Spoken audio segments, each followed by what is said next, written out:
नमस्कार, न्यूज़ 18 के digital platform पर आपका बहुत स्वागत है। मैं हूं आपके साथ अंशिका पाठक।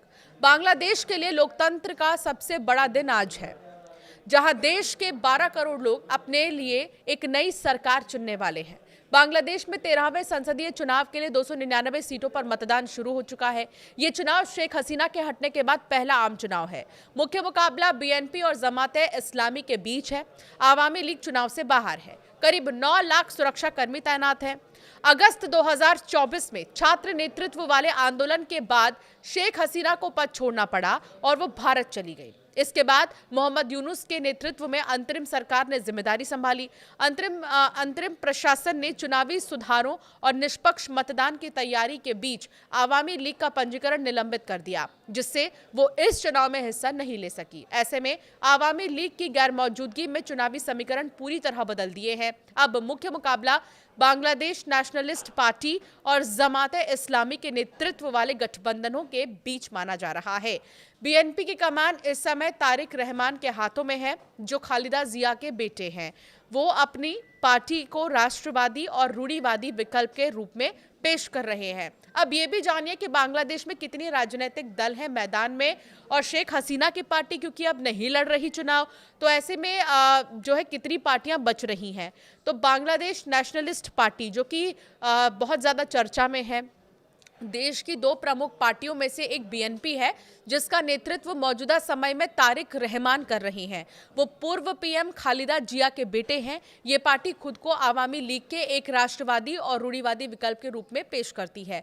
दूसरी बड़ी पार्टी है बांग्लादेश जमात-ए-इस्लामी। बांग्लादेश की सबसे बड़ी इस्लामिक पार्टी जमात-ए-इस्लामी है। इसका नेतृत्व शफीकुर रहमान कर रहे हैं और ये देश में शरिया आधारित राजनीति का समर्थन करती है। इस चुनाव में जमात ने छात्रों की पार्टी नेशनल सिटीजन पार्टी के साथ चुनावी गठबंधन किया। ये कट्टरपंथी और भारत विरोधी पार्टी के तौर पर जानी जाती है। तीसरी, नेशनल सिटीजन पार्टी। इस पार्टी का गठन साल 2024 के विद्रोह में शामिल रहे छात्र नेताओं ने किया।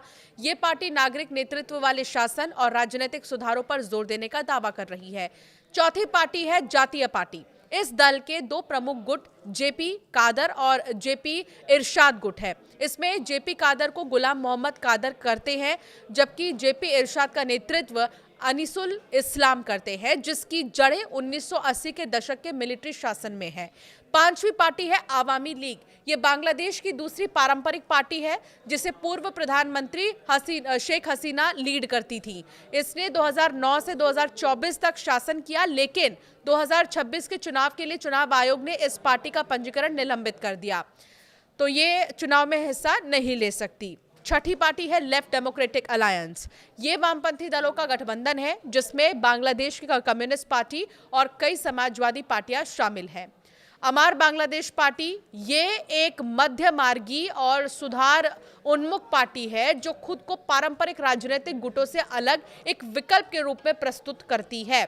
इस बीच वहां एक और जो है हिंदू की निर्मम हत्या बता रही है कि बांग्लादेश में मतदान के दौरान जब अल्पसंख्यकों की सुरक्षा नहीं हो पा रही, तो यहां उनका भविष्य कैसा होगा। तो सबसे बड़ा मुद्दा इस बार का जो चुनाव में रहने वाला है, वो अल्पसंख्यकों की सुरक्षा को लेकर होगा कि इस मुद्दे पर कौन सी पार्टी कितनी ज्यादा मजबूती से उतरने वाली है। पहले ही बांग्लादेश में पिछले 1 साल में जिस तरह से हिंदुओं पर अत्याचार हुए हैं, वो वाकई डराने वाले हैं। अब चुनाव से ठीक पहले एक और हिंदू युवक रतन की हत्या कर उसका शव चाय के बागान में फेंक दिया गया। 28 साल के रतन साहूकार की हत्या बेहद निर्मम तरीके से की गई। जब उसका शव मिला तो उसके हाथ पांव रस्सी से बंधे हुए थे और शरीर पर गहरे जख्मों के निशान थे। बुधवार सुबह करीब 10 बजे चंपारा में चाय के बागानों में रतन का शव बरामद किया गया और तब भी उसके घावों से खून बह रहा था। रतन इन्हीं चाय के बागानों में काम करता था जहां उसका शव मिला। उसके सहकर्मियों का कहना है कि ये आपसी रंजिश या चुनावी हिंसा का मामला है। हाथ पांव बंधे, शरीर से खून बह रहा था। स्थानीय रिपोर्ट्स के मुताबिक रतन साहूकार रोज की तरह ही काम पर गया हुआ था, लेकिन वो लौटा नहीं। बुधवार की सुबह चंपारा के चाय बागान में उसके साथियों को वो मृत अवस्था में मिला। उसका शव जिस तरह से खून से सना हुआ मिला, उससे ये पता चलता है कि मारने से पहले उसे प्रताड़ित किया गया था। चश्मदीदों और रतन के साथ काम करने वालों के मुताबिक उसके शरीर पर धारदार हथियार से वार किया गया था, तभी उसके शरीर के जो घाव हैं वो काफी गहरे थे।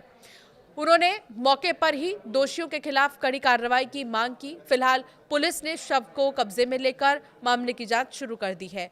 तो बांग्लादेश में लगातार हिंदुओं की हत्या हो रही है। बीते करीब 3 महीनों की ही बात कर लीजिए। 1 दिसंबर 2025 से 15 जनवरी 2026 के दौरान बांग्लादेश में अल्पसंख्यक हिंदू समुदाय के खिलाफ हुई हत्या की घटनाओं की एक सूची है। रिपोर्ट के अनुसार इन मामलों में कम से कम 15 हिंदू मारे गए, जिन्हें अक्सर स्थानीय हिंसा या पूर्व नियोजित हमलों में निशाना बनाया गया। दिसंबर महीने में प्रंतोष कर्मोकार, उत्पल सरकार, जोगेश चंद्र राय और सुवर्णा राय, शांतो चंद्रदास, इसके अलावा दीपू चंद्रदास, अमृत मंडल, विजेंद्र बिस्वास और खोको चंद्रदास की हत्या हुई है। जनवरी में राणा प्रताप बैरागी, मिथुन सरकार, शरत मणि चक्रवर्ती, जय महापात्रा, समीर दास और प्रलय चाकी की हत्या हुई। फरवरी में अब तक जो है 3 हिंदुओं की हत्या हो चुकी है। रिपोर्ट्स में यह भी माना गया है कि बांग्लादेश में हिंदुओं की हत्या को चुनावी हथकंडे के तौर पर इस्तेमाल किया जा रहा है। तो सवाल सबसे बड़ा यही है कि अल्पसंख्यक कितने सुरक्षित है बांग्लादेश में। और आज जो चुनाव हो रहा है, जब एक वोटर डालेगा तो वो यही अपने दिमाग में रखेगा कि आखिर वो कितना सुरक्षित है बांग्लादेश में और कौन सी सरकार उसे सुरक्षित रख सकती है।